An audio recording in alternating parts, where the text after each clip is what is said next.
Hello friends, आज एक बहुत शानदार सम के साथ हम आपके सामने हैं।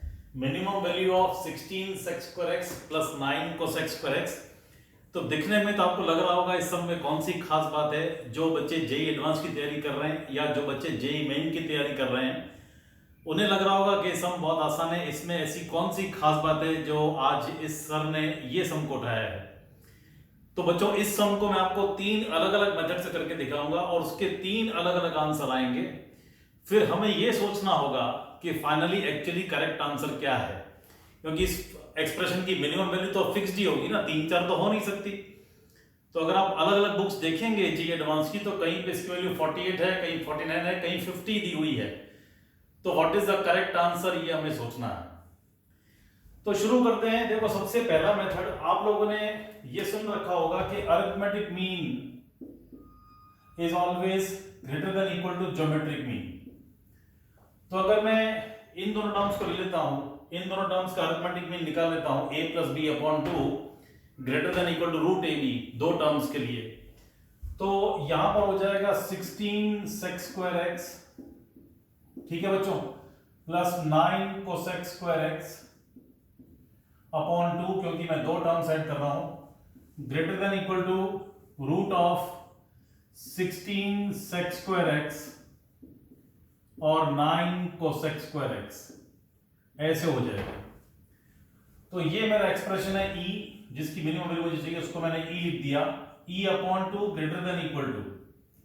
देखो बच्चों, ये हो जाएगा 16 और 9 144, तो 144 और upon cos square x sin square x में लिख सकता हूं। तो मैं इसको ऐसे लिख रहा हूं, 144 अपॉन cos square x और sin square x, ये हो जाएगा cos x sin x। तो मैं लिखूंगा e by 2 greater than equal to 12 upon mod cos x sin x, ठीक है। Root x square mod x होता तो मैंने मॉड लगा दिया, अरे इस 2 को ऊपर ले गया मैं, तो मेरे पास चीज आ गई e greater than equal to 24 upon mod cos x sin x, ठीक है ना। और ऊपर नीचे 2 से मल्टीप्लाई कर दूंगा तो ये हो जाएगा 48 upon mod 2 cos x sin x, तो वो हो जाएगा sin 2x, तो ये हो गया मॉड sin 2x। ऐसे मेरे पास एक्सप्रेशन आ गया। अब e greater than equal to this, तो e की मिनिमम वैल्यू 48 अपॉन दिस। अब जब ये मैक्सिमम वैल्यू होगी, sin 2x की मैक्सिमम वैल्यू होगी, तो e की मुझे मिनिमम वैल्यू मिलेगी। sin 2x की maximum value mod sin 2x की 1, तो जब मैं इसकी मैक्सिमम वैल्यू लूंगा ये मिनिमम में चला जाएगा और तब मुझे e की मिनिमम वैल्यू मिलेगी। तो मुझे मालूम है कि मुझे sin 2x को 1 चूज करना पड़ेगा, मॉड sin 2x को, मॉड sin 2x को मैंने 1 ले लिया, तो मेरे पास e आ गया ग्रेटर देन इक्वल टू 48। अब देखो बच्चों, आपको सबसे इंपॉर्टेंट बात क्या समझनी है, ये जो इनइक्वालिटी आपने यूज की am greater than equal to gm, यहां पे इक्वल टू कब आता है, जब दोनों टर्म सेम हो, a plus B upon 2 greater than equal to root A B.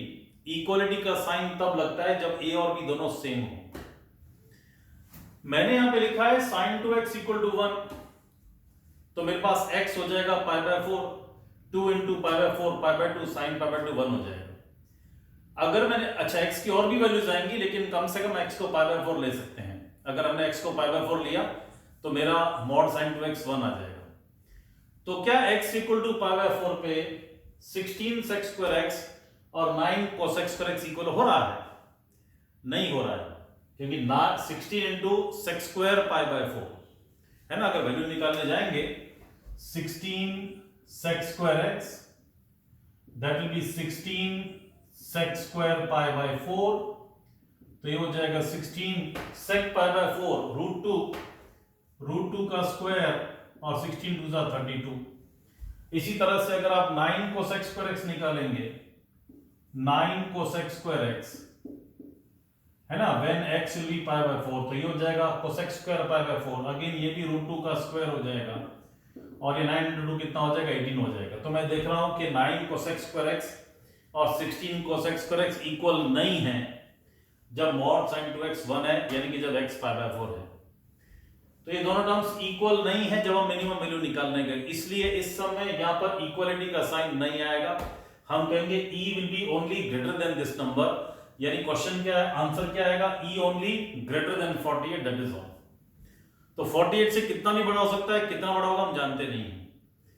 तो आपको समझना ये है कि मुझे सिर्फ लोअर बाउंड वैल्यू मिल रही है कि e इज ग्रेटर देन 48, ये अपनी बात है, 48 से कम नहीं जाएगा।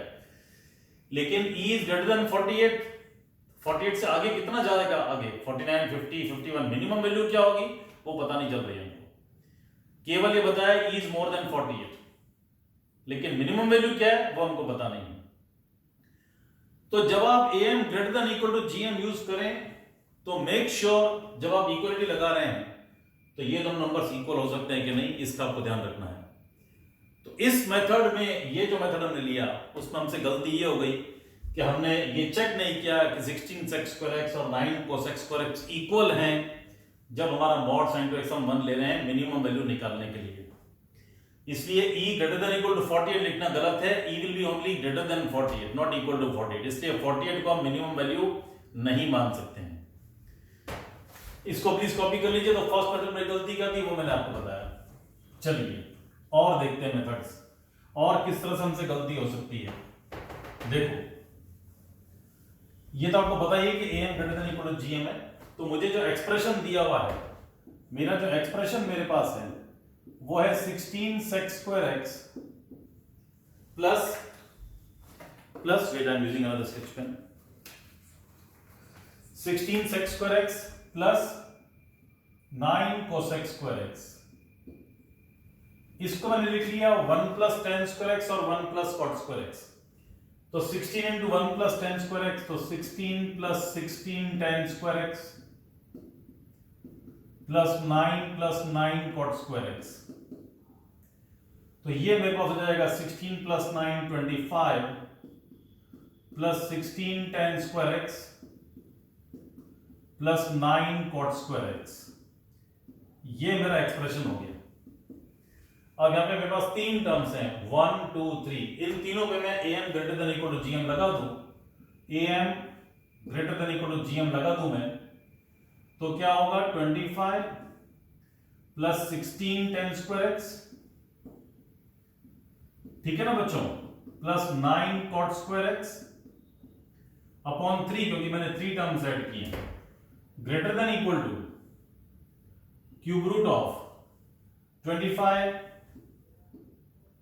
16 और 9, खाली इतना लिखता हूं because tan square x into cot square x 1 हो जाएगा, आपको समझ में आ रहा है। तो ये मेरा जो एक्सप्रेशन है e upon 3 will be greater than equal to cube root of 25 to 16 400 into 9 3600, ये हो गया मेरे पास। तो e मेरे पास हो जाएगा greater than equal to 3 into cube root of 3600। अब क्यूब रूट ऑफ 3600 के बारे में अगर आप सोचें तो ये 15 के क्यूब और 16 के क्यूब के बीच में आएगा।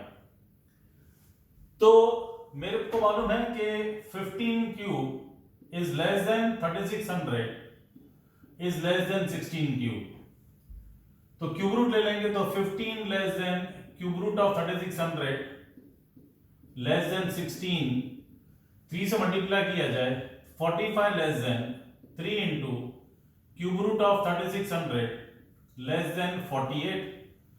तो 45 less than e less than 48, ये बात हो गई, ये मेरा e था। तो मुझे मालूम चल रहा है कि e जो है 45 और 48 के बीच में फंस गया, तो यहां पे कुछ और आंसर आ रहा है। अगेन क्या मिस्टेक हो रही है, मिस्टेक ये हो रही है कि जब हम लिख रहे हैं कि ग्रेटर देन इक्वल टू, तो हम ये चेक नहीं कर रहे हैं कि ये तीनों टर्म्स इक्वल हो सकती है कि नहीं, क्योंकि इक्वलिटी तब आती है जब तीनों टर्म्स क्या हो, इक्वल हो। तो लेट मी चेक कि 25 equal to 16 tan square x equal to 9 cot square x होता है कि नहीं, लेट मी चेक। तो यहां करता हूं आपके लिए, देखो यहां करता हूं आपके लिए। सपोजिंग मैंने मान लिया 25 is equal to 16 tan square x is equal to 9 cot square x। तो tan square x मेरे पास हो जाएगा इन दोनों में से 25/16 और cot square x मेरे पास हो जाएगा 25/9। अब ये बात तो पॉसिबल नहीं है because tan square x into cot square x कितना हो जाएगा 1 नहीं होगा। tan square x इतना है, cot square x इतना, ये कॉन्ट्राडिक्टरी बात है, क्योंकि अगर tan square x 25/16 है तो cot square x 16/25 होना चाहिए, और अगर cot square x ही है तो tan square x 9/25 होना चाहिए। इसका मतलब ये हुआ कि ये तीनों टर्म्स इक्वल नहीं हो सकते, इसलिए यहां पे इक्वालिटी का साइन नहीं आएगा। तो अगेन इस सम में, इस मेथड में मिस्टेक है। हमें am greater than equal to gm use नहीं करना चाहिए, सिर्फ am greater than gm use करना चाहिए, बिकॉज ये तीनों नंबर्स सेम नहीं हो सकते। इसलिए हमारी जो e की वैल्यू आ रही है हमको एग्जैक्ट पता नहीं चल रहा है कि मिनिमम वैल्यू कितनी होगी। तीसरा मेथड ट्राई करते हैं, चलिए देखिए, देखो बच्चों, now I apply am greater than equal to gm only for these two terms. खाली इन दोनों टर्म्स में मैं लगाता हूं am greater than equal to gm, तो क्या हो जाएगा 16 tan square x plus 9 cot square x upon 2 greater than equal to square root of 16 tan square x into 9 cot square x, ये हो गया। तो ये जो मेरे पास एक्सप्रेशन है e डैश, इतने टर्म को मैंने e डैश बोल दिया, e dash upon 2 greater than equal to 16 9 जा 144 उसका रूट 12 हो गया, तो मेरे पास e dash greater than equal to 24 हो गया, है ना, 2 यहां चला गया, और ये e डैश है, e डैश प्लस 25 करूंगा तो e मिलेगा, तो e डैश प्लस 25 करिए, e dash plus 25 greater than equal to 49, तो e greater than equal to 49। अब मुझे मिनिमम वैल्यू 49 मिल रही है, लेट अस चेक ये दोनों इक्वल हो सकते हैं कि नहीं।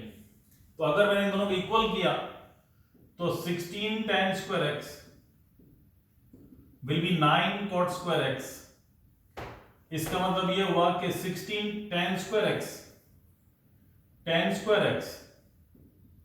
will be 9/16, ये 16 नीचे गया और ये हो जाएगा 1/10 square x, स्क्वायर है ये, तो tan 4x मुझे मिल गया 9/16, तो tan square x मेरे पास हो जाएगा स्क्वायर रूट लेने पर 3/4, tan square x मेरे पास 3/4 हुआ। तो जब मेरे पास tan square x 3/4 है तो 16 into 3/4, 16 into 3/4, अगर मैंने tan square x को 3/4 लिया तो 16 into 3/4 मेरे पास 12 हो जाएगा, और अगर मैंने tan square x को 3/4 लिया तो cot square x 4/3 हो जाएगा, तो 9 into cot square x 4/3 करेंगे तो ये भी 12 होगा। दैट मींस ये दोनों इक्वल हो सकते हैं, ये दोनों इक्वल हो सकते हैं क्योंकि दोनों सेटिस्फाई कर रहे हैं। इससे हमको इक्वलाइज करने से tan square x 3/4 मिला, उसको यहाँ पे रख के देखा, और cot square x को 4/3, तो LHS इक्वल टू RHS हो गया। इसका मतलब यहां पर हम इक्वलिटी यूज कर सकते हैं बिकॉज दोनों टर्म्स जो हम ऐड कर रहे हैं वो इक्वल बन सकती हैं इस कंडीशन में जब tan square x 3/4 या cot square x 4/3 हो। Therefore e greater than equal to 49 greater than equal to 49, तो 49 इसकी मिनिमम वैल्यू है। इस तरह से हमको पता चला।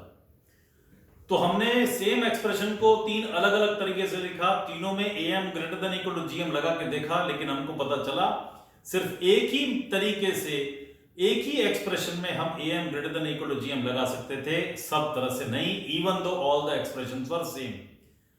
तो इस सम में बच्चों आपने ये सीखा है कि am greater than equal to gm लगाते समय आपको क्या सावधानी रखनी है। होप मेरे वीडियो में कोई ना कोई क्रिटिकल पॉइंट आपको मिल रहा है और आपकी नॉलेज बढ़ रही है। कमेंट करके जरूर बताइए आपको वीडियो कैसे लग रहे हैं, और प्लीज चैनल को सब्सक्राइब जरूर कीजिए। आपके एनकरेजमेंट से हमारा हौसला बढ़ता है, हमें मोटिवेशन मिलता है। Thank you and God bless all of you.